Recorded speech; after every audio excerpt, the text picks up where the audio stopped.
সকালে ঘুম থেকে উঠে ফোন চেক করলেন আর দেখলেন your page has been restricted. ভাবুন তো, এই একটা মেসেজে আপনার হাজার হাজার কাস্টমার, রাতের পর রাত জেগে দাঁড় করানো ব্যবসা, একদম সবকিছুই অফ। এটা কোনো গল্প না, এটা প্রতিদিনই বাংলাদেশের কোনো না কোনো ফেসবুক সেলারের সাথে ঘটছে। আপনি রাত জেগে জেগে কন্টেন্ট বানিয়েছেন, হাজার হাজার টাকা অ্যাডের পিছনে ঢেলেছেন, আপনার 20, 30 বা 50 হাজার ফলোয়ারও রয়েছে, তাই এখন কোম্পানির মতো লাগছে বিজনেসটা। কিন্তু একদিন ক্লিয়ার কোনো কারণ ছাড়া বা ছোট্ট একটা পলিসি ভায়োলেশনের জন্য সব শেষ। পেজ রেস্ট্রিক্টেড, পোস্ট সবচেয়ে খারাপ হতে পারে, পার্মানেন্টলি পেজটা ডিজেবল হয়ে যেতে পারে। একটা কথা সোজা সাপটা বুঝে নেওয়া ভালো, ফেসবুক পেজটা আপনার না, এটা ফেসবুকের জমিতে একটা ভাড়া করা জমি বা দোকান মাত্র। তারা যে কোনো সময় যে কোনো কারণে অ্যালগোরিদম চেঞ্জ, কম্পিটিটরের মাস রিপোর্ট অথবা একটা ভুল ফ্ল্যাগড পোস্ট আপনার দোকান বন্ধ করে দিতে পারে।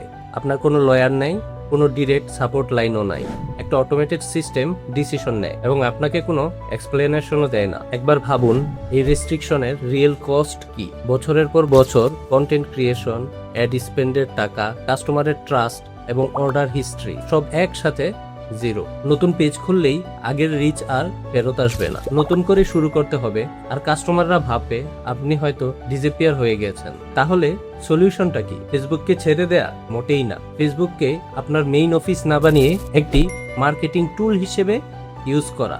রিয়েল বিজনেসটা থাকবে আপনার ওয়েবসাইটে, যেটা আপনি ওন করছেন, যেটা কোনো থার্ড পার্টি একদিনেই বন্ধ করে দিতে পারবে না। নিজের ওয়েবসাইট মানে কাস্টমারদের নাম্বার আর অর্ডার হিস্ট্রি আপনার ওয়েবসাইটের ডেটাবেজে থাকবে। কোনো ফেসবুক রেস্ট্রিকশন এটা মুছে দিতে পারবে না। শুধু ফেসবুকের রিচের উপর নির্ভর না করে গুগলে সার্চ করে কাস্টমার আপনাকে খুঁজে পাবে। আর পেমেন্ট, ডেলিভারি সবকিছুই আপনার ফুল কন্ট্রোলে।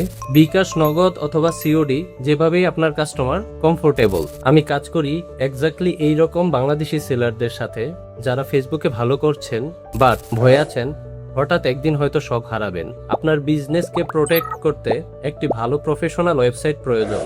এই ভিডিওর নিচে কমেন্ট করে জানান, আমি আপনাকে গাইড করব কোথা থেকে শুরু করবেন।